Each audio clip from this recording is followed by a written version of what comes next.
right, passed. Okay, so just as another reminder, we are live streaming today's meetings of our Human Resources Committee, and we're going to focus on how DHS will oversee the 3 MCOs and how they will ensure the MCOs are in compliance with contracts.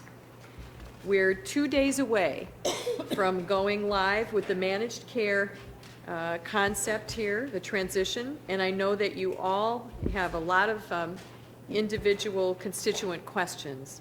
So let's let Mikki respond to those, and let's focus today's questions on oversight and contract compliance. So with us today is Mikki Stier, our Medicaid director, Jean Slaybaugh, the CFO of DHS, and Liz Matney, the Medicaid Managed Care Bureau chief. And then we also have representatives from our managed care organizations if we have questions that we need to open the committee and ask. And we have 2 gentlemen from the Attorney General's office here to aid DHS and IME with their questions. So with that, Mikki, would you like to start and maybe talk about some of our handouts that we have received? Again, we want to thank you very much for asking us to come and walk you through these. I'm going to try and organize some of your papers and some of your handouts, and then I'm going to defer the contracting and some of the oversight to Liz Matney, the Bureau Chief. So I'm going to try and get us all on the same page if we can. So the first one I would have you look at is what's called Contract Requirements, the Iowa Healthcare Initiative. It looks like this document. Yep, if you can lay that in front. And then I'm going to have you take the managed care reporting frequency that looks like this document.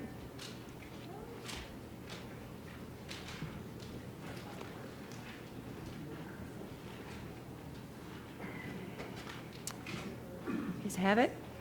Okay. There you go. And then you have a weekly dashboard prototype. Then you have the monthly dashboard prototype. Then we have an MCO claims compliance. It looks like this document. Okay. And then the last one was requested, and this one I'll go through real quick, but this is the comparison chart that you have here. So that chart, which we don't have to spend a whole lot of time on it, basically that looks at Medicaid, the Iowa Health and Wellness Plan, the Iowa Family Plan, and Hawkeye, and actually what the general plan provisions are for each one of these plans, because these are the plans that are covered under managed care. So it's a reference guide for you. So with that, I will turn over the contracting review of these documents to Liz Matney now that our packets are organized. Thank you. Go ahead, Liz. All right, so when you look at that first handout, which has the contracting requirements, just want to make it clear that these, of course, are not all of the requirements in the contract. These are just excerpts that are specifically related to the reports that will be coming into the department, how we receive information from the managed care organizations, and specific reporting requirements. So when you look at section 2.16, which is in the first box of text, that really outlines the managed care organization's responsibility to respond to department requests for information that would include requests that are coming from legislators, constituents, or other external parties such as other state agencies. Outlines the fact that they need to respond timely, fulsomely, and then when you get down into the general components under section 14, those are specific to other reports that we have required in the contract. So operational, outcome, performance reports that we're actually expecting on an ongoing basis to be receiving from the managed care organizations. So it outlines the fact that if they don't submit those timely and accurately, they are subject to remedies for noncompliance. It outlines the expectation that we will be holding them to certain benchmarks of performance. And it also outlines, if you go further into it, kind of a high-level overview of what we're expecting to capture in certain reporting areas. Any questions so far? Can I ask you, what are some of those remedies of noncompliance? A couple weeks ago, when we came in here to talk about compliance, we brought a list of different remedies. Those range anywhere from a written warning all the way to contract termination. So within that spectrum, we also have corrective action. We have suspension of assignments of members, withholding of capitation payments, liquidated damages as well. Let me ask you this, 14.3.4. Except one microphone, please. So Hard to hear. 14.3.4 is Member Helpline Performance Report. So I'm looking at you have maintain a service level of 80% for incoming calls. And then, so along that same lines, then what happens when this doesn't occur? Can you tell us the gradients of, you know, you may warn them, and then what? And then are there fines along the way? We're in the process of working with our Attorney General's office and finalizing each one of those steps. However, we do anticipate that those remedies will be based on the severity of the noncompliance and the repetition of the noncompliance. So the progression of the remedies will align with those standards. Standards, and then when will the Attorney General get involved? At what point of the standards? We're working with the Attorney General's office and setting some type of standardized process for looking at those areas of noncompliance and how we're addressing those with remedies. We additionally have, for areas of performance, we have in the very back of the contract, it's in Exhibit F, pay for performance features, where we're actually withholding 2% of the capitation rates and let until they meet those measures. So if they go an entire year without meeting adequate service helpline for members metrics, so that 80% service level threshold, we will be retaining that 2% and not giving that to the MCO. There's also under 14.4.3, Provider Credentialing Report. I've received several emails from constituents who say we're part of the provider network, but we're waiting for credentialing. Maybe one MCO has credentialed and another one has not. I have one person in particular who has been working with one of the MCOs since August and still doesn't have credentialing. How will that affect someone who's not credentialed? How will that affect their billing practices? And how can we, what can they do? What's the remedy for credentialing? Sure. If you look into in the contract, if they do not meet certain expectations for provider credentialing, so they have to credential, I believe, within 45 days from start to finish. If they don't meet that, they could face liquidated damages. They could face that we wouldn't give back their withhold. And we're tracking each one of those contracts very closely, especially as we're approaching April 1, to see when they actually came into the managed care organization, signed, how fast it's taking to get those processed and mailed back out to the providers. There's a section 14.5.5.1 under behavioral health. It just lists a lot of things. It says follow-up after inpatient hospitalization for mental illness, readmission rates for psychiatric hospital. I'm assuming that the part of the contract is probably several pages. This is outlining it. Can you tell me what's the purpose of this section in the contract? The purpose of this part of the reporting requirements is that we are going to be measuring very specific member outcomes and health outcomes that are specifically related to behavioral health. So we do want to see the inpatient length of stay go down. We want to see inpatient readmission go down. We want to see medication adherence go up. So there's a certain amount of things that we are going to be looking at, comparing those to our own experience in fee-for-service, as well as the baseline that the managed care organization establishes, and expect improvements to those measures as we go forward. And one last one while we're on this this report. So 14.7, quality of life reports and performance targets. And it goes on to suggest that there's baseline data and performance targets surrounding quality of life outcomes for members. Potential areas for membership include increased life expectancy, number of percentage of members who gain and maintain competitive employment, et cetera. And then it says, the agency will analyze the findings of the survey to identify required performance.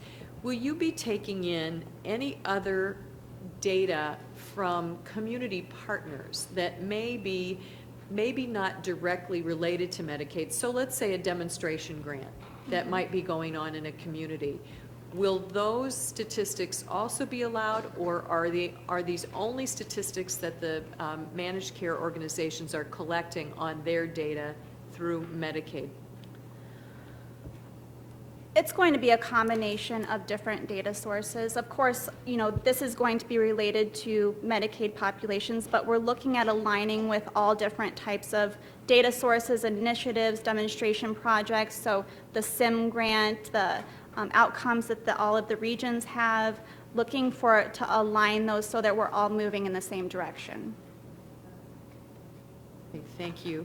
I don't know if you want to continue on this form, and do members of the committee have questions? Yes. Who's first? Okay, Senator Reagan.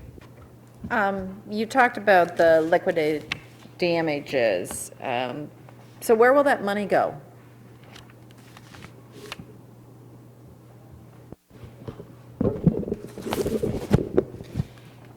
As it stands today, that money would go back into the medical assistance appropriation.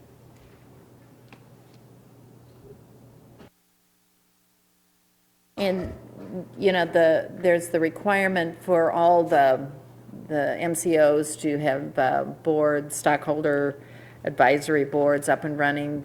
Do you have copies of those, or of the list of those? I don't have those currently with me, but we could certainly get those. I know that each one of the MCOs is planning on onboarding each one of those stakeholder advisory groups in May. Quarterly, and check in with them. And then one last question on, we used to have, or we had something called lock-in, and that was a cost savings for high users. And I think there's an IL that came out that stops that process now. Why would we stop that just because we have MCOs? From a fee-for-service perspective, we have a pretty small relative population that's going to be remaining in fee-for-service. Within the managed care organizations, they have a lot of different utilization management and quality management programs, such as their own lock-in programs. So we don't need to layer a DHS lock-in program on top of a managed care lock-in program.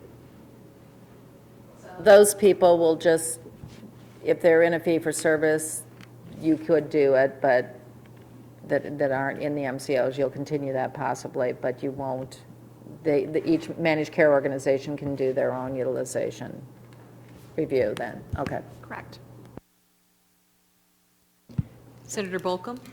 Thank you, Madam Chair. Thanks for being here again. The reporting requirements, the contracting requirements seem pretty extensive, and there's a lot of things to pay attention to here. I count up almost 20 different reports that are kind of noted in this. There might be more. So my questions are just the capacity of the department to gather all this data. The data is one thing. I assume you have capacity to do that, but there'll be a lot of data that comes in. I'm wondering the analysis of the data. One of the areas we ask for is quarterly health outcomes and clinical reports on utilization and quality outcomes, and we measure on behavioral health, children's health, prenatal screening, a whole host of things, hospitalization, ER, chronic condition management. So we're going to gather all this data.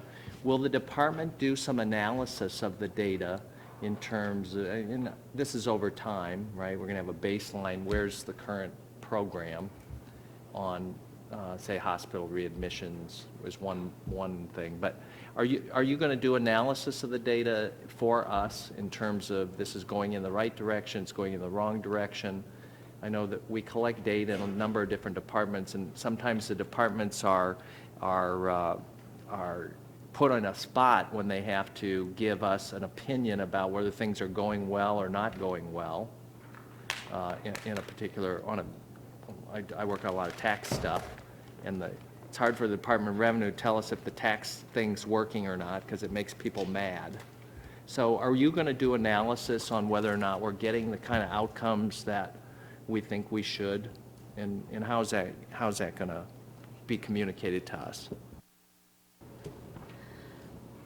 There's really no point in collecting all of this data without doing analysis. So like you said, these reports are very extensive. We have developed automated processes for the reports, the data to be uploaded into a system, which will then kick off workflows within our Managed Care Bureau and IME to proceed with that type of analysis. So we'll be using not only our fee-for-service data that we have today to establish baselines, but also establishing MCO baselines as we move forward, and then looking at the data on a very regular basis, however often that the reports come in, weekly, maybe initially, monthly, quarterly, annually, to establish trends that compare between the MCOs compared to fee-for-service, and then also individually within the MCO to measure their own performance. I guess we'll see as time goes on. I know, you guys work for the governor, and this has always been about telling the good story about how this is going, right? So at some point, somebody's going to ask, is this experiment working? And there will be some people in this building that will want to say, of course it is, but we'll want the data to tell us if it is. And I guess what you just said is you're going to be able to tell us whether or not, there might be some disagreement about that, or inability to do it, independence to do it. So I just want to I'm asking today whether we're going to get some real good, clear analysis of the data. So in addition to the department looking at it and doing analysis, we also have an external quality review company on board, as well as a program integrity contractor on board as well. And then for quality, we also have, for the SIM, we've had the TRAO 3M. So we do have external.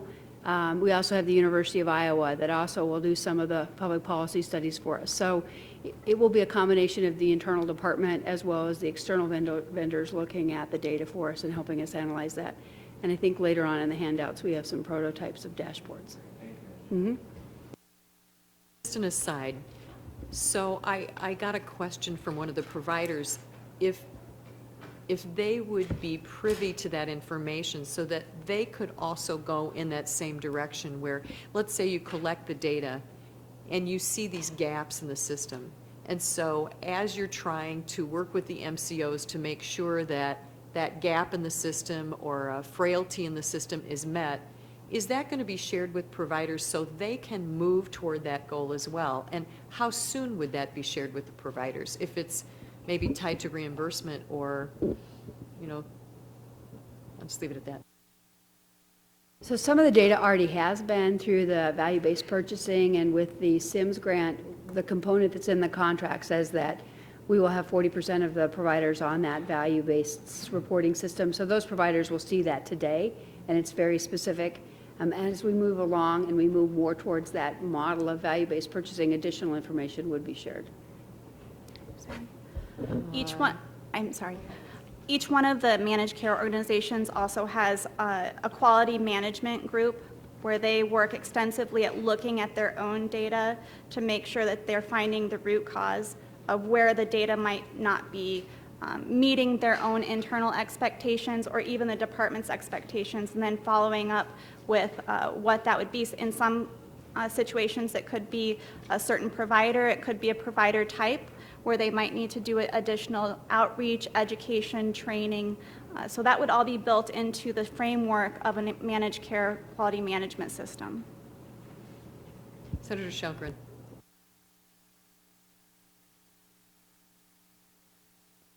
I guess one of the questions I would have in this process is that as we enter into the MCO project, we have 3 MCOs that have signed up at this time. I know that our goal is to have more than that.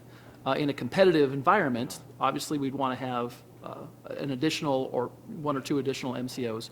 But I guess my question ends up being is, as we go through to evaluate the success or failure of this project, I'm assuming some of the data will be given back to the MCOs for their own personal improvement process, but also is there going to be something that's done publicly so that the consumers can then choose the MCO that's performing the best? In other words, we might look at it differently with regards to what's saving the taxpayer money, but the actual user of the system might be looking at it to say who's providing the best services.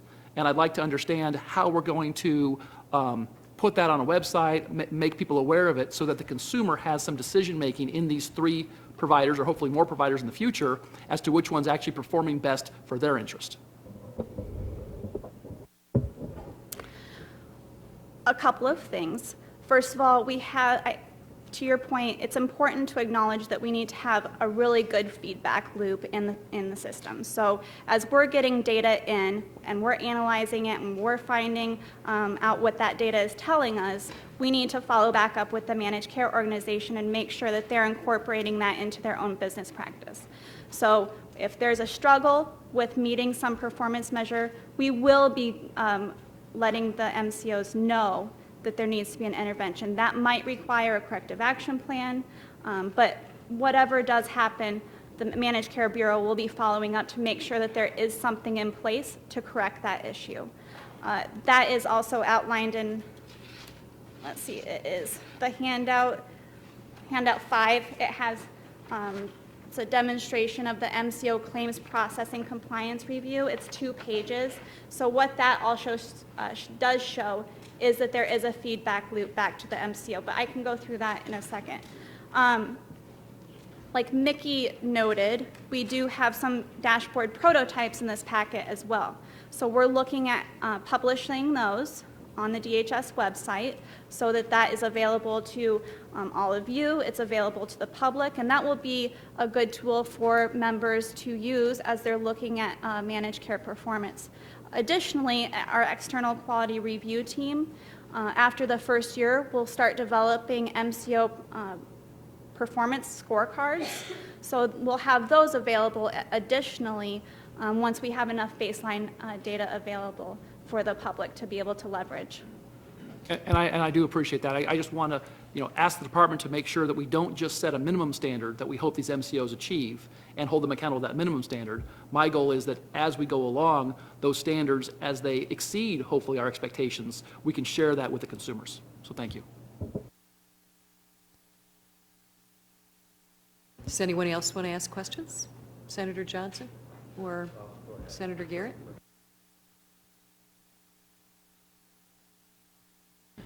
Thank you, Madam Chair. And I have a question. I don't know how common or uncommon this problem is, but I have a constituent that rents equipment to Medicaid recipients, and he has 500 customers or so, and his problem is he doesn't know who the 500 have signed up with, which of the 3. And they've got no particular reason to contact him and tell him. They're just using the equipment, and in the past, he bills Medicaid, and they paid him and so on. So my question is, could he contact you with a list of his customers so that, could you then tell him which provider or which of these 3 companies they are with so he knows who to bill? How would he resolve that other than calling 500 people and asking them who they're with? The department has what's called the ELS line. It's the eligibility line. It also has a web portal. So if he was to go in there and load those individuals on that portal, that would tell them who they are assigned to. Thank you. Mm-hmm. Senators, next question. Yes, you want to go through the rest of the materials? Okay, thanks. The document 2, which might have come upside down, so try flipping it over. This shows how frequent we anticipate to be monitoring different reports. If you look back into the contract requirements, it does make reference that initially we can require reports to be coming in more frequently. We have determined there are key things that we need to keep an eye on, such as claims payment, prior authorizations, geographic access and member and provider helpline. So if we shift over to monthly reports, these are all of the reports that we will be receiving monthly, quarterly, so on and so forth. So as you can see, some of these are reported on a monthly, quarterly, and annual basis, but then as you shift farther down through the packet, you will see that some are only reported quarterly. Will these be available for the public? These will all feed into the dashboards that we'll be providing. So when you look at this matrix, you'll see which reports are coming in and know when they will be showing up on different reports. So we have, if you look at the ongoing monthly quarterly dashboard, prototype 2, which was the 4th handout, I believe. This includes all of the reports, well, the ones that we determined that would be probably most meaningful to the public, the monthly and quarterly reports that we would be proposing to include in our dashboard. So we've split it up into different groups. We have the demographics, which are the number of members enrolled, the number that will be default assigned to an MCO versus actively selecting an MCO, how the populations are split out between long-term care, TANF, wellness, and MCO disenrollment, and then LTSS distribution. All of these things are going to tell us, they're all kind of symptoms of where we might need to look deeper, which is something that we'll be following through with the plan. So if you see a spike in disenrollment from one plan, that tells you that you need to go in a little bit deeper and look and find out what the reasons are for those disenrollments, and then track those down and follow through with the MCOs. Some of this criteria to create the dashboard, did you get that from IME experience, or did you also draw from experiences from other states that have moved to managed care? We built all of these based on our reporting manual. We built the reporting manual, which has all of the components that need to be reported on for each one of the reports that we're collecting. So what each data element means, the numerators, the denominators, the frequencies, et cetera, that all feeds into the dashboard. When we were creating these things, we looked at other states and what they had publicly available and what their experience was with reporting and collecting data from the managed care organizations. We also hired an external company called Navigant. They helped us with our readiness review for each one of the managed care organizations. They also helped us structure and format our reporting manual, as well as brainstorm and think about what would be the most important things to include in a dashboard. Are any of these requirements from CMS as well, something that you need to follow? Okay. Yes. So as you go through, you'll see that the different data elements that we would be reporting on are broken out into different pieces. So we have the demographics, member services, provider services, service authorizations, quality, financial. Different reports within each one of those that are very important, including claims payment, the days to credential, how quickly they're authorizing services, so that we can keep a track on making sure that the members are receiving services timely. Have some of these, so you referred back to some you've looked at with your IME hat on. So some of these have already been tested. What are the things that have not been tested in here yet by IME in the present fee-for-service model, and now they will be tested in the managed care model?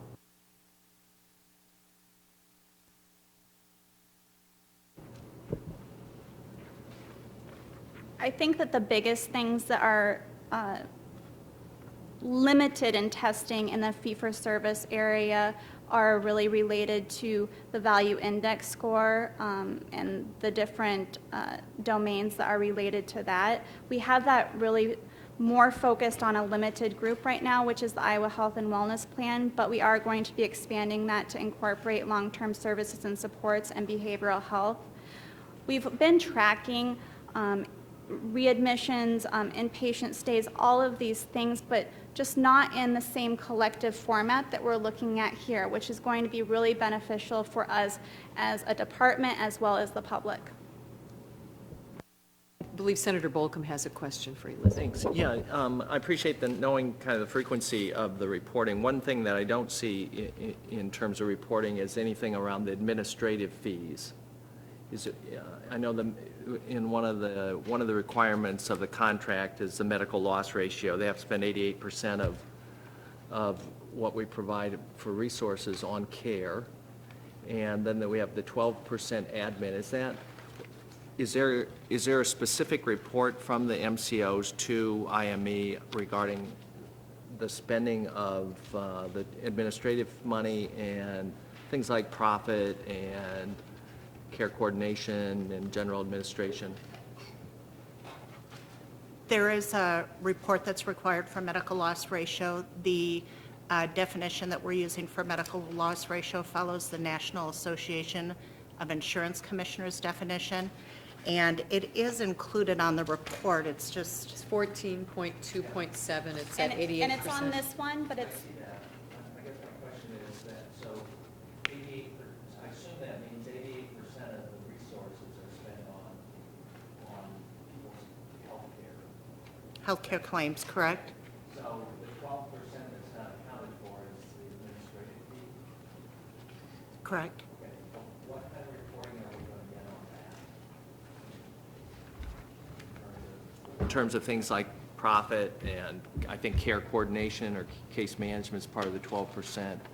General administration, I mean, I think we've heard companies have hired up to 100, 200, 300 people. I assume that they'd be included in that. But I don't see that in any of the contracting requirements in terms of reports. So the type of detail you're referring to is something that our actuarial firm would review when we're doing rate setting. They would review it on an annual basis, and that is information that will be available and reported. So we'll know how much they spend on care coordination and general administration, and how much money is going out of the state in the form of profit. I mean, is that what you're talking about, or you're talking about the 88% and the... We'll have a lot of different data sets that can inform us about that data. So we've talked about, or about the information you're asking about. We've talked about encounter data previously. Encounter data is basically like trailing claims data that will help us understand the composition of their medical expense. It may not be 88%, it may be more than that, but that encounter data will help us understand the composition of that expense, and that's something that we'll be looking at across the plans. Of course, you have to also bring the population in, so if one plan has a higher population of LTSS members, for example, you would expect to see different composition in their claims cost for that. And then annually, we'll be looking at the administrative cost, and obviously the difference is going to be the profit between the medical loss and the administrative loss. And will that be reported? I mean, you'll be looking at it, but will we ever know here? Will we have to... Yes, How will that be reported? Will you do an annual report on that? I think it'll be included in the annual report, correct? I believe so. I would hope that it would be. Yeah. Thank you, ma'am. One explanation of encounter data, I think, Jean, you may have said, it's claims from a third party broken into the services that are used. So it's broken down. Encounter data is that. Right. The Okay. claim won't be coming to us directly. The claim will be going to the MCO. The MCO will be sending then that information to us. And at that step in the process, it's called encounter data. Liz, you want to keep going? Sure. You're on a roll? Oh, wait, Senator Johnson had a question. Do you have a question for Liz on that? Okay. I know we have more to go through. Thank you for being here. Thank you, Madam Chair. What about marketing? I'm concerned that I'll be watching Morning Joe at 5 o'clock in the morning, and I'm going to see advertisements for how to get enrolled with an MCO. And I base that on what happened with Hawkeye, where I thought money was just being thrown away unnecessarily on billboards, which I don't believe really work for health programs, and other things, including commercials at 5 o'clock in the morning. So public service, of course, PSAs, of course, but they're not going to put them in prime time. But are we going to get a report on how much is being spent on marketing, how it's being spent, or is that going to be considered proprietary information?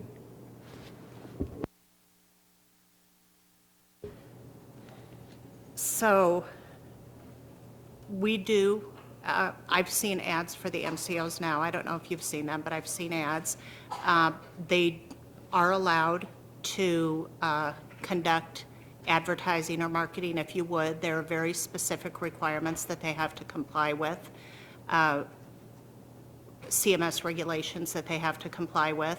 Off the top of my head, I can't tell you the level of detail that we would provide in marketing. We will have financial reports from the annual audited financial statements from the MCOs that will include some information in terms of the level of detail regarding the composition of their marketing.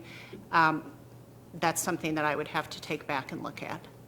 I'm just interested in that. I appreciate that. But also with marketing goes to, I mean, another issue there is effectiveness. I mean, do you just, you know, I mean, you're just doing marketing to make everybody feel good, or you got to try to do it for an effective means of getting contact? I'm not sure that some of today's modern marketing really gets through, but that's just my opinion. You know, I'm just sitting here. Where's all this been? How fresh is all this? What I'm looking at right here, and aside from the packages that came from the MCOs, which I'm surprised we're getting right now, but how fresh is all this from the department?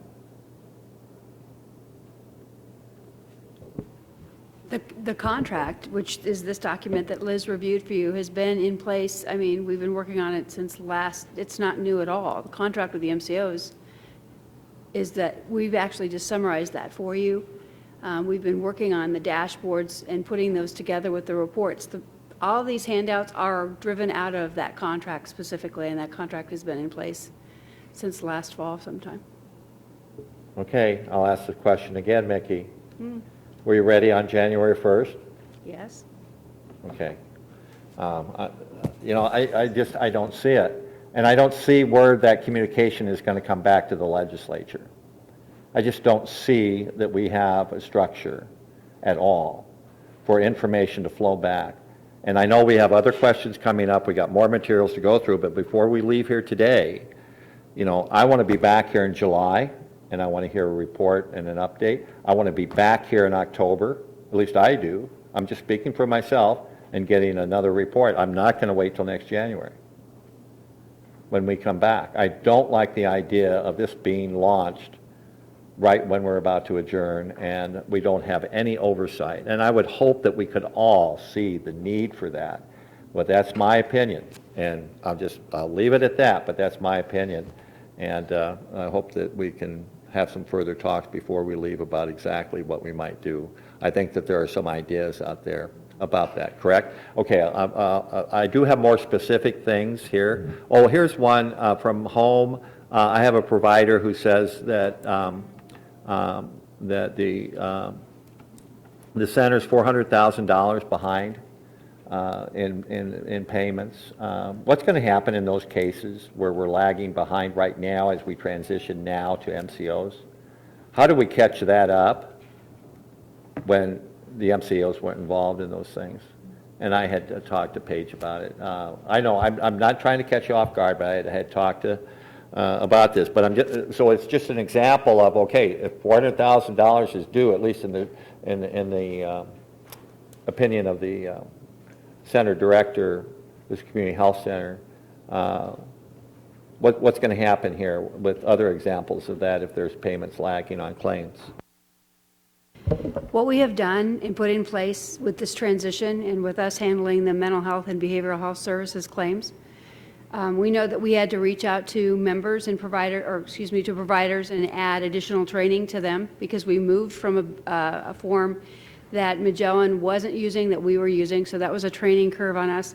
We track on a daily basis what we call accounts payable. I know at how much we've actually paid out to various providers. We know how much is suspended.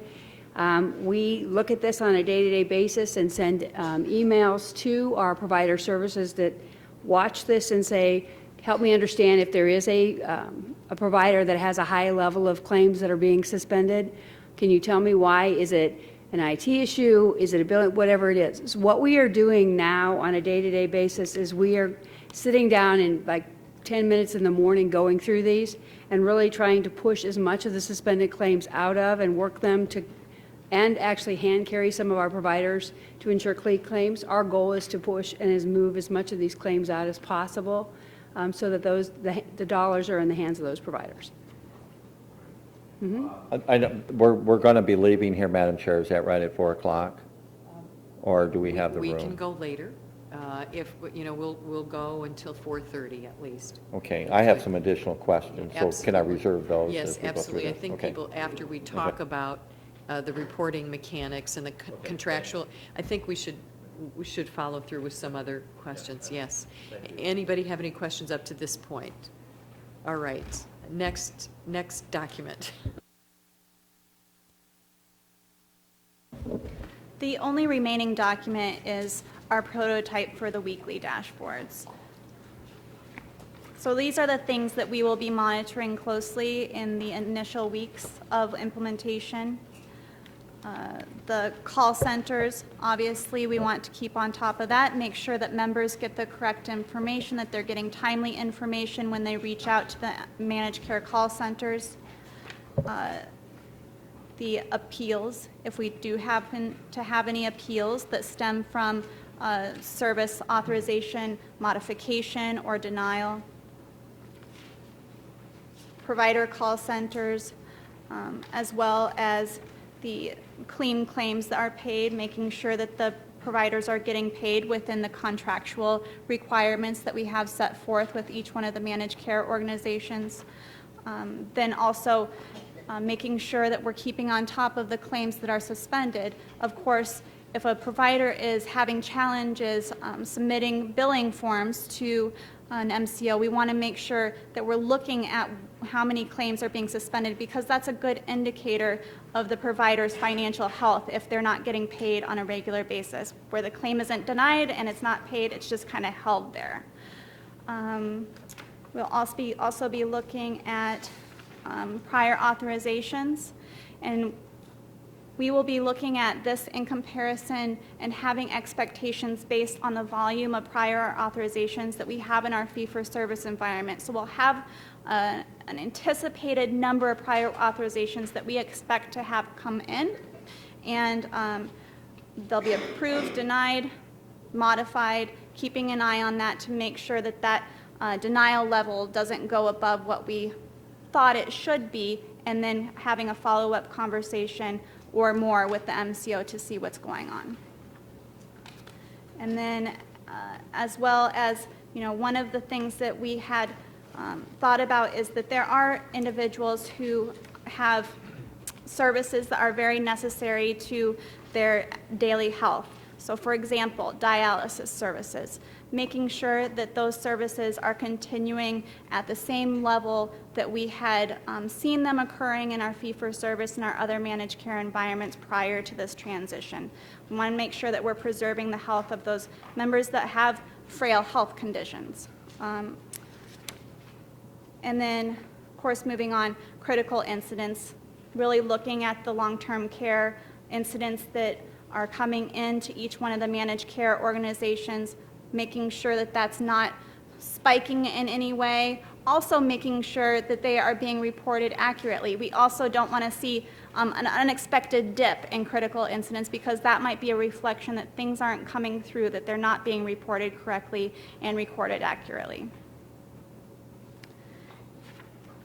And then PMIC admissions, as we also have on there.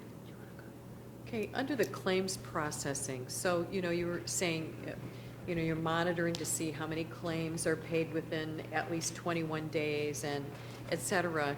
The factors that lead to non-payment are many, right? And some of the providers are just small, in our rural areas. I am very worried, along with many of the committee members, about how some of our smaller providers are going to make this leap. They don't have billing specialists. They don't have people who are able to do this work. They can't pay for it because they're pretty tight margins when you're talking about nonprofits and providers who are helping in mental health services or behavioral health. It's just very tight. So how are you going to factor that in? That there just might not be someone in an office that's able to do all this work on the end of the provider, not so much the end of the MCO, but on the end of the provider to meet, to try to keep the flow of reimbursement coming in. So one of the things that we have done, to answer that, during the transition between Magellan and the state, we have identified some of those providers that have been challenged with that transition. We have met with the MCOs and have identified what we would call those individuals that we would want them to handhold. Watch this provider, they're small, their staff needs additional assistance. The other thing, and I think that will help some of this transition, is that we have standardized the forms. So the good news in this transitional period is that we're now using consistent forms amongst the state and the MCOs. They vary between provider type. That should also help that smaller shop saying, I can use the same form regardless of who I am billing for. So that also will help address that. And then we have offered and continue to offer billing sessions to those providers. There's webinars, I think, on every one of the MCO's websites that can assist them if there's specifics. But again, like I said earlier, we have identified what I would call those high need or high risk individuals we want you to watch. These are the smaller ones, the ones that we know that they may have that issue. And that's why we're really pushing for our accounts payables to be pushed out as quickly as we can, as long as those are clean claims, so that those providers will have that cash during this transition. Anybody else have questions about the dashboards? Can I add something? Yes. Also, in addition to that, Mikki talked about how we're using the same forms with the MCOs that we do today in fee-for-service. So with the transition from Magellan to fee-for-service, where we did see some hiccups because providers weren't used to using those forms, we have undergone quite a bit of training related to that. And then, as Mikki talked about, having the MCOs have knowledge of which providers might need a little bit of extra assistance because they still haven't gotten the knack of it yet. But in addition to that, the managed care organizations also pay more frequently than we do in fee-for-service today. So those smaller providers, the long-term care, the behavioral health providers, where we maybe only paid weekly or monthly, the managed care organizations will be paying daily or 3 times a week. So the touch point of identifying where intervention needs to occur because of high amounts of denied or suspended claims will happen on a much more real-time basis than waiting a month and then having to redo everything. That's a good idea. Anyone else? Yes, Senator Johnson. Thank you, Madam Chair. I'm looking at the dashboard, the weekly dashboard here, and it just strikes me that take, for example, on page 3 of the top chart, just said call center service level. What does that mean? What does that mean? When you go back to that first handout, Right. it actually defines what the service level is, and service level is defined by a formula. Give it back. So you need to, sir, you need to look at the contract requirements. Oh, I'm talking about, so this is going to be available to the public, right? So why doesn't that say that in better language right there about, isn't there a way to put, I mean, do you really think people are going to take the time to go from a simple bar graph or a line graph and then go search for what that means? I'd be very cautious about doing that because, I mean, average number of calls abandoned, I don't know, abandoned by whom? I mean, which side of the call? Average wait time is pretty clear cut, but I just don't know what that means. And when you have, I don't know how that's all going to work, or you have the ability to, like on contractual performance standard, is to click on that and then go right to what the standard is. I don't know if that's possible, but I think this should be very easy for the very simplest thing. I mean, this stuff here is just remarkably complex. Okay. Point taken. This is just a prototype and definitely open to feedback. I think that is an excellent point. We'll provide further definition and clarity.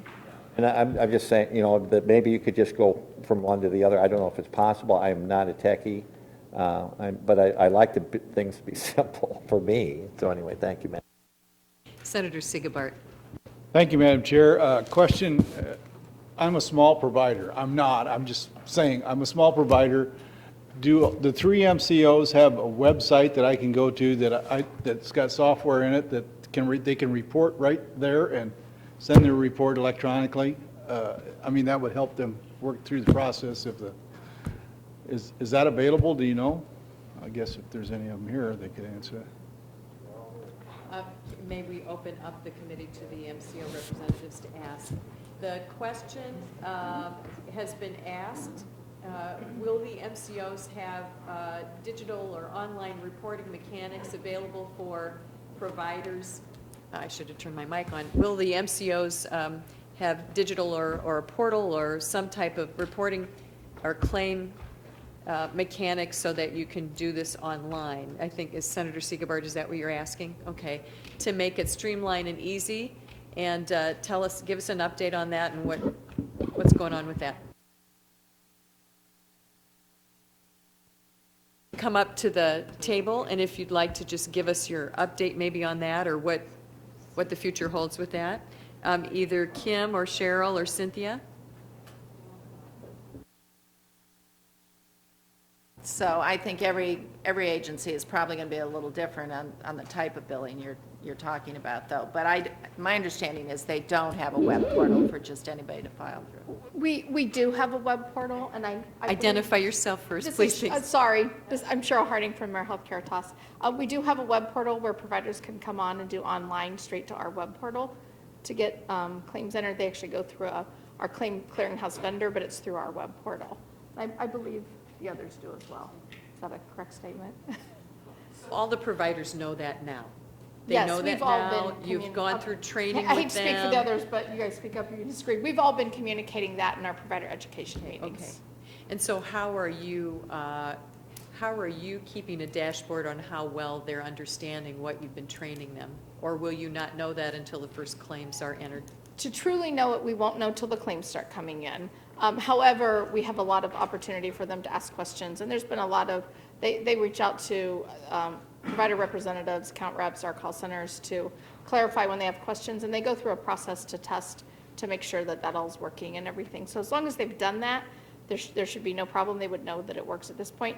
You always have some providers that don't do that ahead of time, which is fine.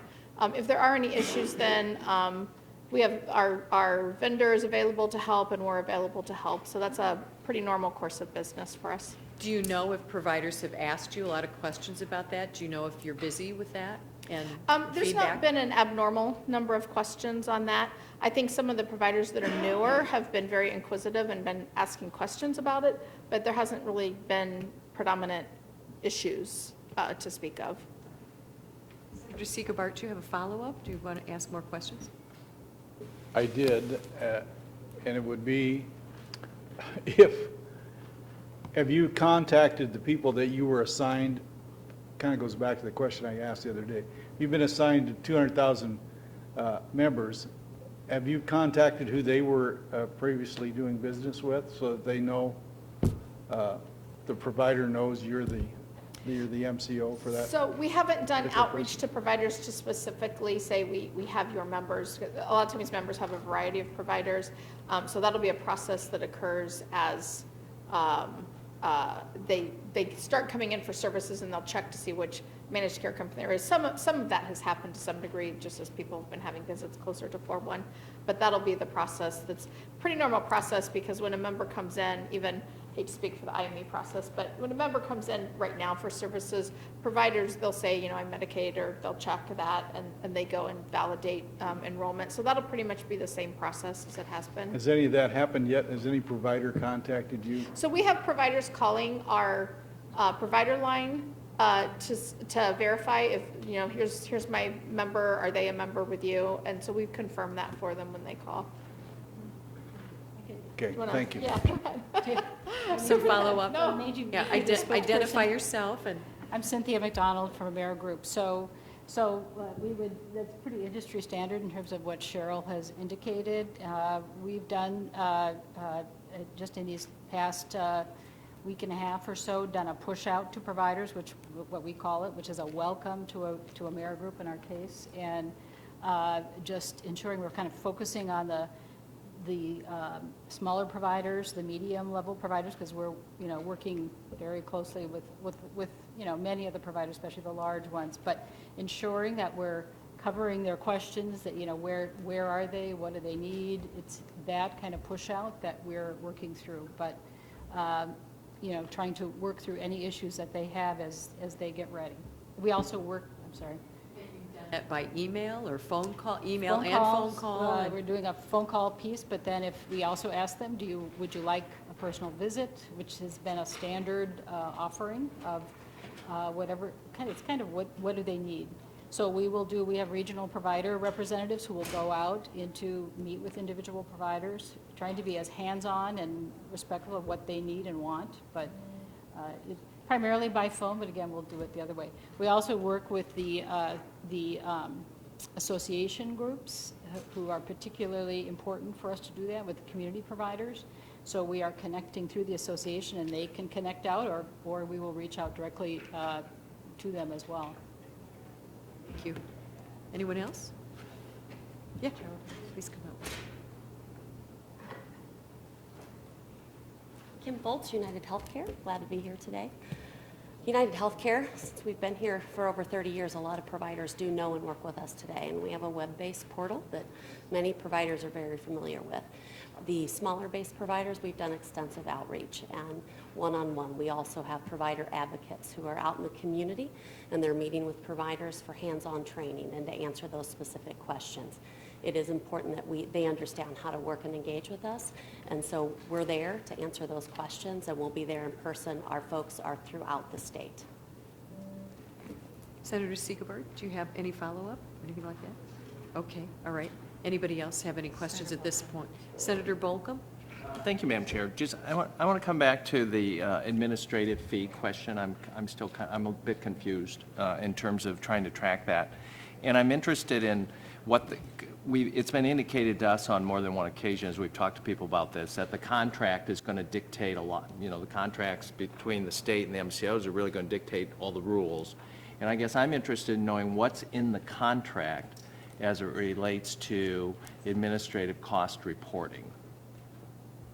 Because if the contract is going to the agreement we've made is going to drive what we're going to know about how that 12% or something around 12%, because it's my expectation that we're going to be back here in a year or two and there's going to be requests from the legislature to add some more money to the Medicaid program. And I just think it's going to be important for us to understand how not only the 88% that's supposed to be spent on care, but how 100% of the money is being spent. So I know that the folks from the Attorney General's office are here if they'd have anything to add on this. I know they helped with the contract, but I am interested in what the contract says about administrative cost reporting to us, and I would throw the advertising issue in on that as an administrative cost. It would be good to know kind of what that budget is.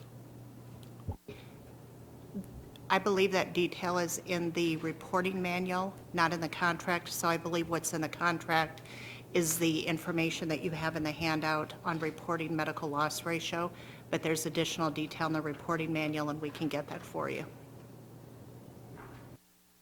What's the difference between the contract and the reporting manual? The reporting manual is a supplemental document that the MCOs have to comply with. Okay. So it's, in the contract, it says that they have to comply with the reporting manual. I believe so. Got it. So I'd be interested at a future time, if you can get us information on what specific parameters are going to be reported to you, so we'll be able to get that information. Thank you, Madam Chair. Certainly. Mr. Tabor is waving something over there. You say it's in here somewhere? The contract references.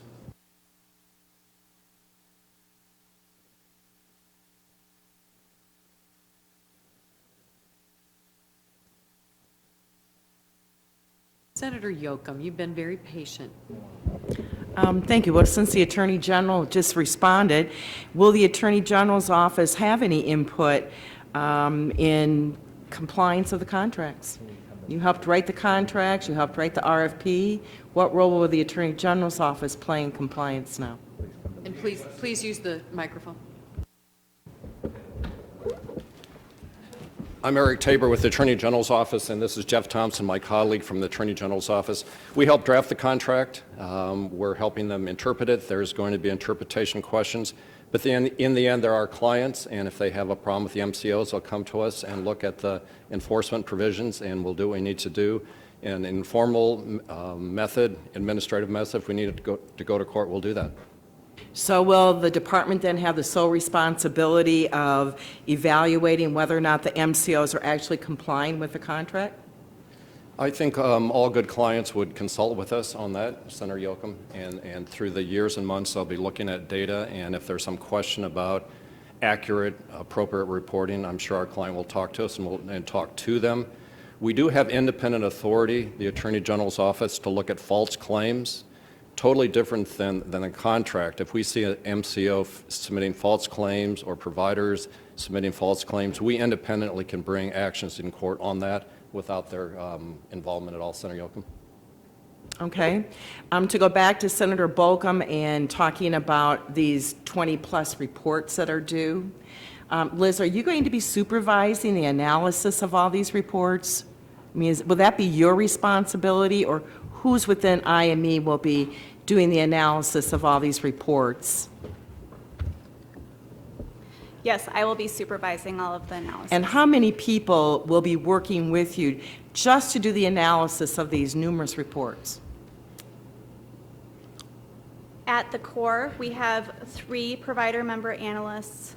We have 2 quality improvement analysts. We have an actuary. We also have our account managers that will be responsible for doing some of that work. But we're also going to be leveraging our other partners within IME, our medical services unit that has nurses. So how many people? How many people are involved in analyzing all of these reports that are going to be coming in? We're calculating. Okay. Okay, while you're calculating, let me just ask this question.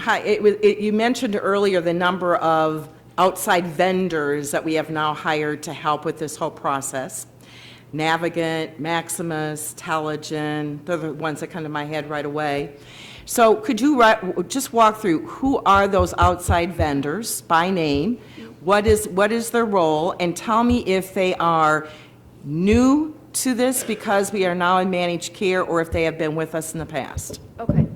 So right now, we have Maximus. We've had Maximus for well over 20 plus some years. So they are member and provider services. They're the call centers, handle the provider issues. So they are not new to us. We have Telegen. Telegen is the medical services unit. They are not new to the IME. Again, they stand 10 plus years or longer.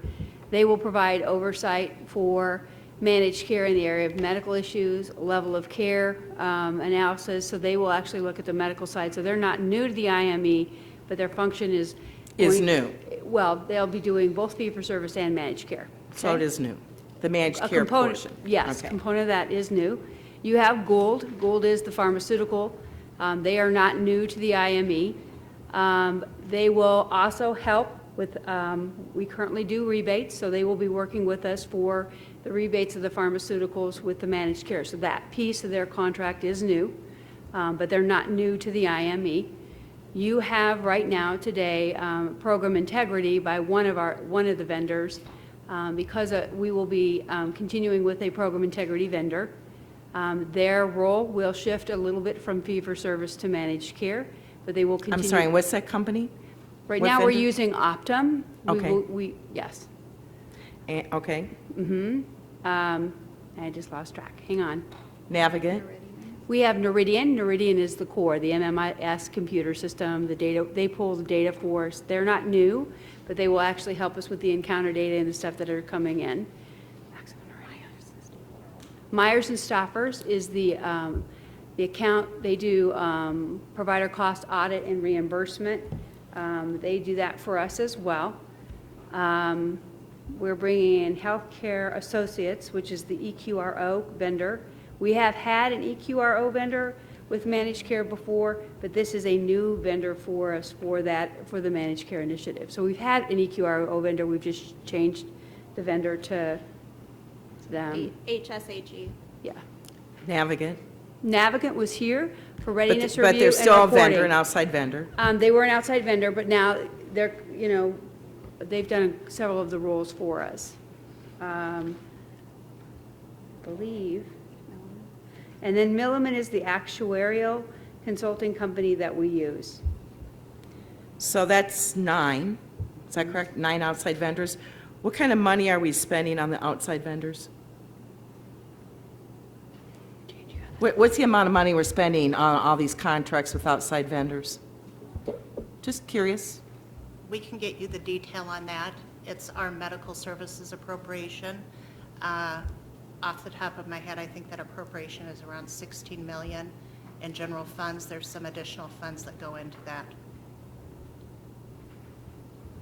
Will these costs escalate at all for these outside vendors than what we were paying previously in previous years prior to managed care? You mentioned that we have had some relationship with all of these or most of these at some time or another. Are those contracts going to be expanded in any way? That we will be paying them more because they'll be doing more? Some of the contracts have expanded. For example, the EQRO contract has expanded. Can you tell us the difference? How much more we will be spending on outside vendors versus what we have been spending? Certainly. We can Okay. get that And for will you. this be included in, where will we see this show up now that we're in managed care in terms of if we're trying to track expenditures and the medical loss ratio? Is this out of that 12% or where does this come from? Where's this part of? The 88% medical loss ratio is relative purely to the MCOs. So this cost that we're talking about for the other independent contractors is not part Okay, of so the we're paying that administrative over and cost. above what we're paying the 3 current MCOs? That's correct. Okay, all right. So something that I think is important for you to understand, when we calculate savings, we're looking across 3 appropriations. We're looking across the CHIP and Hawkeye appropriation, the medical contracts appropriation, and the medical assistance Okay, all right. appropriation. So the savings that we're reporting are net of all of those 3 appropriations. I see, okay. Okay, so just the CMS just released new rules, and I think they go into effect today. And it has a direct impact on Medicaid managed care. And it's in relation to behavioral health, mental health parity, substance abuse. Are the contracts written in such a way? I mean, I'm assuming that IME and the 3 MCOs have to be in compliance with all these new rules now that are being issued and as they come along.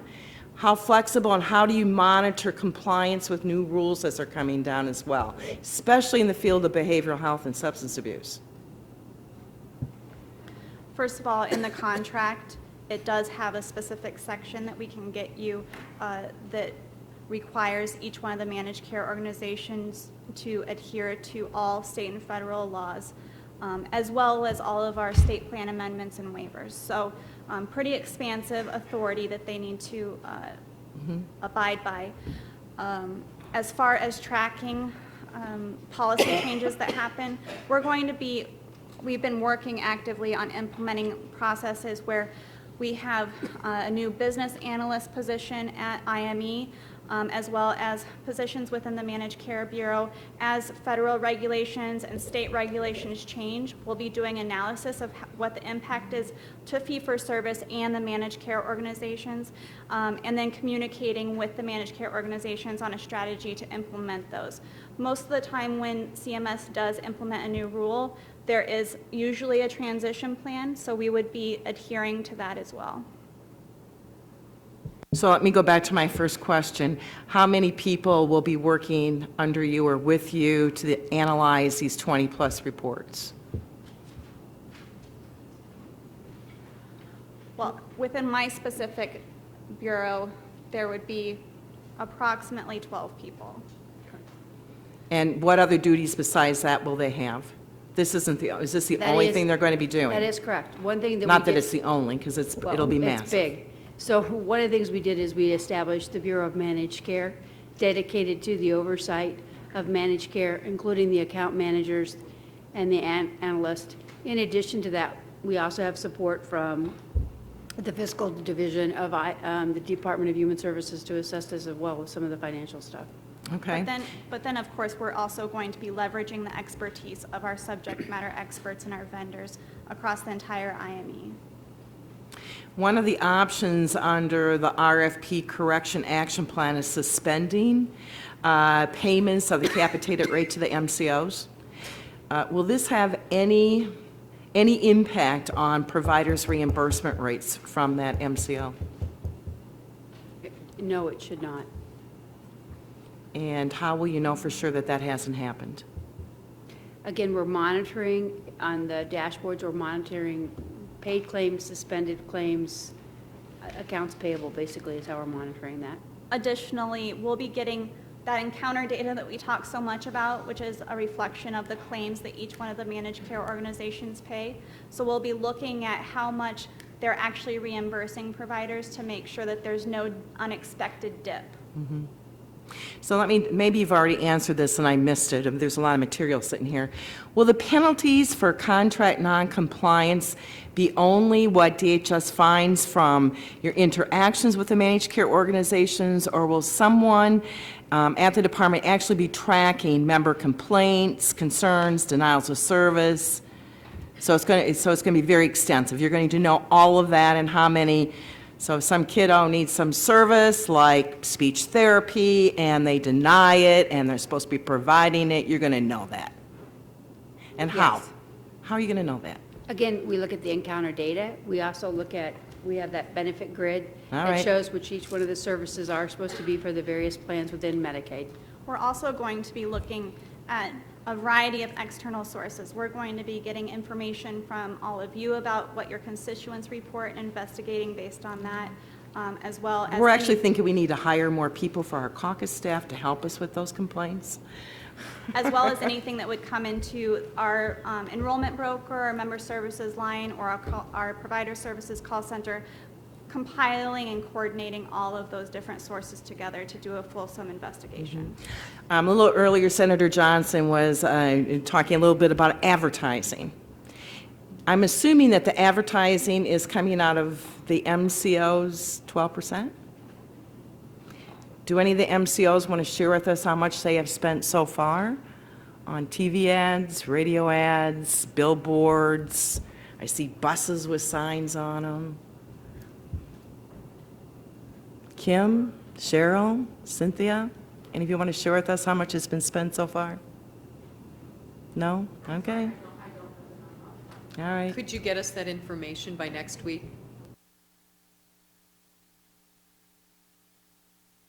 Senator Johnson. Thank you, Senator Yoakum. Senator Johnson. Thank you. Thank you, Madam Chair. I want to talk about people with disabilities. I had some constituents here today who came down from Northwest Iowa. Long trip for them, but they come every year. I have a provider whose current service rates are 2 years old. That's the way the system works right now. It's not right, but DHS told the provider to contact the MCOs and try to negotiate different rates. None of them are interested in it. None. I'm really disappointed with that because those rates are, as I said, 2 years old. there's also another concern about waiting lists. Are we going to get some report on this dashboard about, is there any way to do that? We need to know, I want to know what the universe has in it, and especially in terms of HCBS for ID and BI for intellectual disabilities and brain injuries. I mean, and what, at this particular provider has individuals who signed up for a waiver last October, and they're still waiting. I mean, we're still waiting for that. I'd like to know from the MCOs. Two things, two different issues, if I may. One is work activity. What is your view in relation to Olmsted about work activity? Are you going to squeeze these centers down and get them to, I mean, they're trying to transition to other enterprises.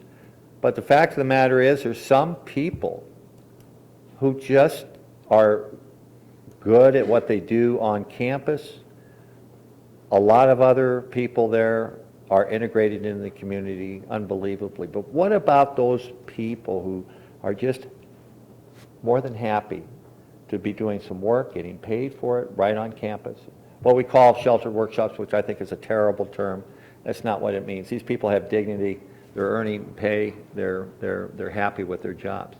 So I don't know what, we can maybe discuss that another time, but it's something that really concerns me there. Now we can talk about something else that's even more, I think, critical when we're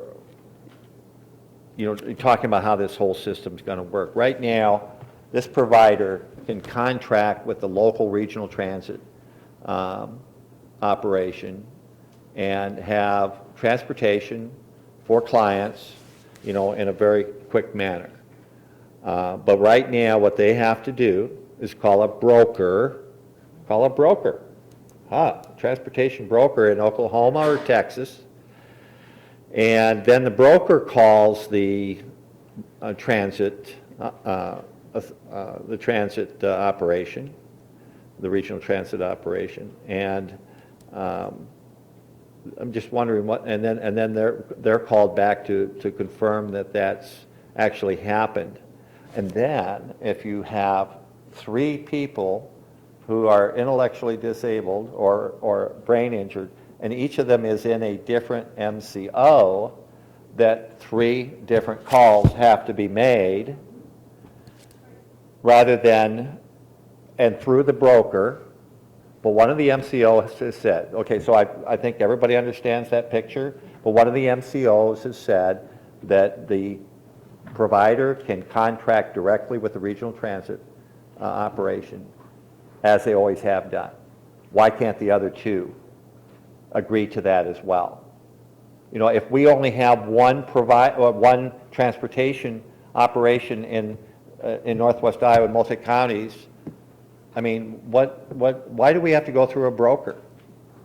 Why can't all the MCOs decide that they're going to work with this particular center and other ones that are in Northwest Iowa with the regional operation? I mean, that's the way it's been, why do we have to call? I just, and it's 48 hours notice.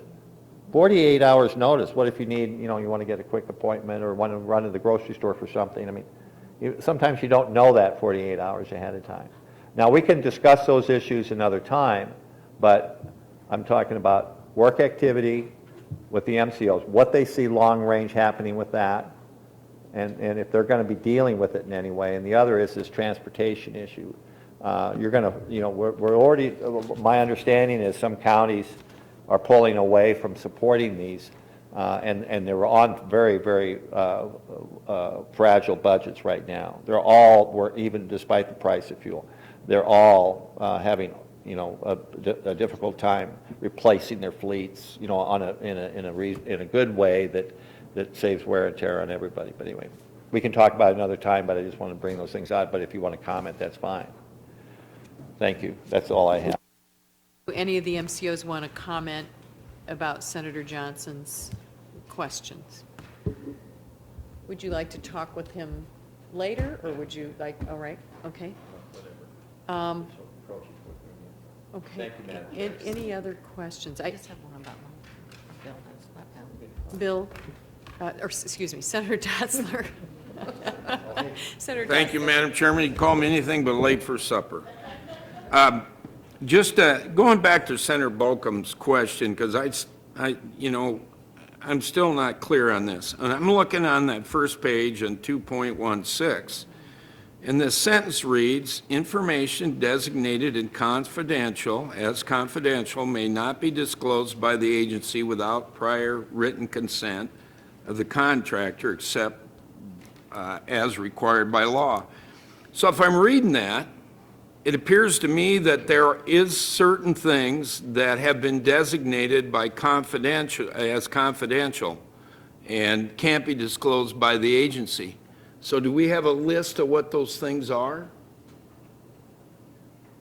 Because it's pretty clear to me, it said information designated as confidential shouldn't be disclosed.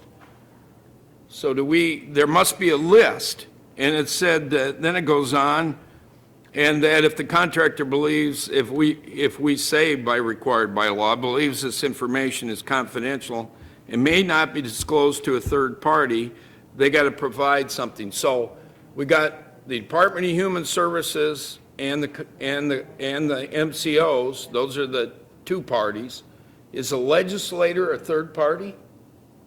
Because if you disclose it to us, it's everywhere. Because, I mean, we tell everybody everything. We're considered a third party. Well, Senator. So 2 questions. I'm Jeff Thompson.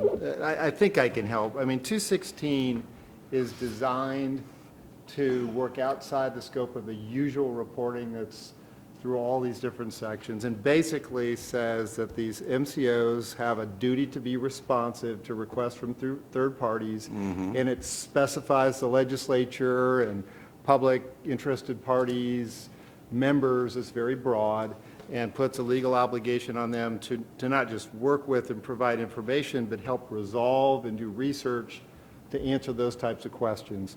The way the information confidentiality provision works, there's not a list.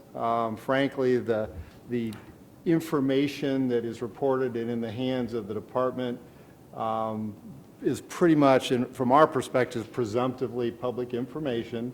But as with all of our contracts in other agencies as well, department contracts provide the opportunity for a contractor to specify or request confidential treatment when they're notified of. So if we get a request for a public records request, and this is how we deal with it all around the government, we would give a notice under the contract, and if they want to assert confidentiality, we wrestle with them about it or not, and we ultimately, that provision that you see, Senator, that says except for provided by law, is a provision we insist in being in any provision in any contract that deals with confidentiality, and that law is Chapter 22.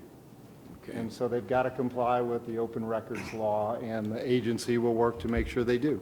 Well, I'm trying to follow you. To me, it reads then, in order for the agency to let the legislature know about anything, they first got to run it through the MCO to determine whether they consider it to be confidential or not. And then if we have an argument, then we get into a fight. Well, it kind of gets to the point that, we need to know really what's going on. I know that this model was set up, one of the models that was looked at is Kansas, and I know what kind of problems they've had in Kansas. In fact, they've come back and asked for additional resources because their original bids didn't work. And it's important, I think, for legislators to fully understand this data. I don't believe it should be withheld from us. We're dealing with public monies, And so I'm really concerned about that section. But I got one other area that I'd like to address. I know we're out of time, and this should be relatively quick. And it's one that as legislators I'm deeply concerned about. It's the member helpline performance report. So it sounds pretty good. The contractor should demonstrate and maintain a service level of 80% for incoming calls. Well, that means that 20% of them probably aren't working out. But when I start to go through this calculation, I'm really confused because, listen, we get all these calls. Quite frankly, the member helpline numbers that have been out there to this point have failed Iowans. They have failed Iowans because they can't get in. They get on the phone, they sit there and they get referred back and forth. It hasn't worked. So we want this part to work. So I'm looking at your measurements, and this formula, if I can remember my math correctly, you always add and work within the parentheses first. So you've got A plus B, and B happens to be calls that are abandoned after 30 seconds. And A are the calls that are answered after 30 seconds. So they have the same value, A plus B. So if we have 100 calls, if we have 100 calls, and I don't know, 10 calls are answered after 30 seconds, and 10 calls are abandoned after 30 seconds, we got 20 calls. The next operation is subtract that from the total number of calls, which happens to be 100, so the number comes out 80. So then the next operation is divide by the number of calls, or divide by the number of calls, 100. So that gives you 8/10. So then you take it again in the final operation of 100 and you get back to 80%. So here we value the amount of calls dropped and the calls that were answered the same, and we end up with 80%, and they did a wonderful job. So how is that any kind of measurement of satisfaction on a phone call? Does that tell me that people are getting answered when the value for the same two things is calls dropped and calls answered? It doesn't make any sense. And I'll tell you, there's a lot of stuff here. I know that you guys worked very, very hard at trying to make this work. But quite frankly, it hasn't worked. And I'm deeply afraid what's going to happen in a day or two.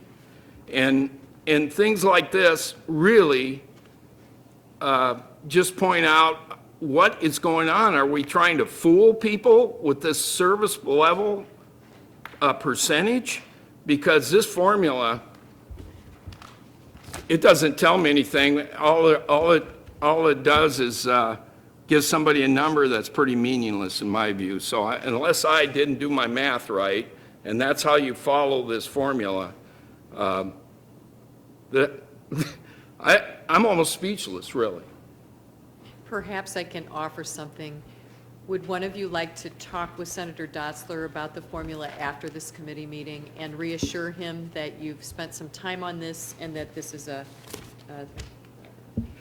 line or two, but in actuality, the provider contract offers a much greater explanation of it? Would one of you please work with him a little bit and see if well, I'd really like to know about the performance measure, because when you add the two together, forget about how the formula works. The number one thing in there is add A to B. B is calls dropped and calls that are answered within 30 seconds. What does that tell us, no matter how you multiply that out, when those two things have the same value in a formula? Could I add one thing that Yes, Mr. please Tabor reminded me I should have added on the confidentiality issue? Obviously, some stuff is public under the contract. Everything doesn't have this loop that I spoke about. And I think we've talked about this before, is the legislature has the power under Chapter 2E in its oversight role to essentially put on the hat of any agency and even retaining confidential information and have access to any information that an agency can get. So even if it's confidential under 2E in your oversight role, you can look at it for purposes of policy making and making your determinations. Okay, we're past the 4:30 time period, but we have three more quick questions. Senator Yocum passes. Senator Johnson? No, two. It says in 216, I'm sorry, and thank you, Senator Dotzler, for bringing that to my attention, but it says responses shall be provided, this is the last sentence, in the time frame specified by the agency when inquiry or complaint is forwarded to the contractor for resolution. Is that on a case-by-case basis? The time frame, is that on a case-by-case basis? Just, you're going to set the timeline to the contractor, to the MCO, to resolve this situation, correct? So, I mean, is there a time frame? That would be on a case-by-case basis. Obviously, there are some things that need to be resolved that day or that hour. Other things we can take a couple of days to research and get information and gather information and get back to you all. And then one last question for Mr. Tabor. Mr. Tabor, you know, you and I have worked in the past on, some vertical integration things, and an announcement came out and all those things. But if you were involved, and I'm not asking that we ever get to this point, but if the Attorney General's office gets involved and decides to pursue any penalty or investigation or whatever, is it your department that will, let the public know that? I mean, what's your, I'm not really sure exactly how that news gets out. And I've talked about this before. If there's a problem that comes up and you're pursuing this, I mean, how do we know that as legislators, and how does the public know? Do you know what I'm talking about? I do, and just to follow up on the question on 2.16, in liquidated damages, there's a specific $240 penalty per incident when they don't follow the time set by DHS. Well, we handle things like they should be handled, and when DHS would come to us with some kind of problem, our role would be to help enforce the contract. And there's lots of ways to do that. There's informal, there's investigations. When exactly we would come forward, it would be based on information we had. We want to be fair to the other side, so we gather information, work with our client, and when we needed to publicize that, we would, in terms of an administrative action, a district court action, or just some kind of informal resolution. And obviously, when there was some settlement, that's public, and we would let you know. All right, thank you, Mr. Tabor, and thank to Liz and Mikki and Jean and Cheryl, and I'm losing it all now. But anyway, thank you all for being here. I appreciate it. Senator Bolcom? Thank you, Madam Chair. I want to come back. So I think isn't it all clear to me, after Senator Dotzler went through 2.16, whether or not we're going to get any meaningful information on the 12% admin fee. And it looks like if the companies say, we don't want to tell you our losses or our profits because it will harm us, that somehow the Attorney General's office will determine whether or not they're going to be required to do that or not. And there was a reference to a contract manual, was that the words? Contract manual, that's in its draft form, that is supposedly the document that is going to dictate this. It's not in the contract. The contract references some draft document, because I do think we are going to want to know at some point how this 12% administrative money is being spent. And I have no confidence today. Either you've told us we're not going to be able to get the information, is what I've heard, or it's unclear to you whether we're going to be able to get the information we want. Let me make it really clear, Senator. The legislature gets all the information it wants. Do the people of Iowa get the information they want? Let me finish. The legislature, in your role as appropriating the money and as the representatives of the people, you get all the information that you want. Some information is confidential, and exactly what's going to be confidential will be a fight, and some information will be confidential, some won't. That'll be decided, but be clear, legislators get all the information that you want under Chapter 2. I want to know, I think we've read around the country, and in the initial years, there's expectation that companies are going to lose money. I'm interested to know how much money they lose, and then as things get rolling, they make money. I'm interested in how much money they make. Will either of those two things be known to us?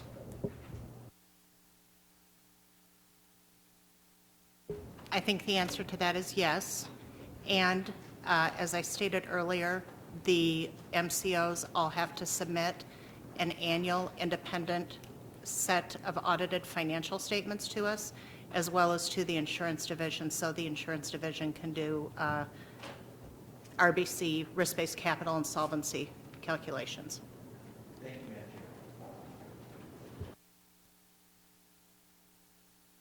I want to thank all of you, Mikki Stier, Jean Slaybaugh, Liz Matney, Jeff Thompson, Eric Tabor, also with comments from Kim Foltz and Cheryl Harding and Cynthia McDonald. Thank you very much. April 1st, Friday, we'll be making this transition. I know, Mikki, you're just going to love this. I'd really like to have another meeting next week. Excuse me, gentlemen.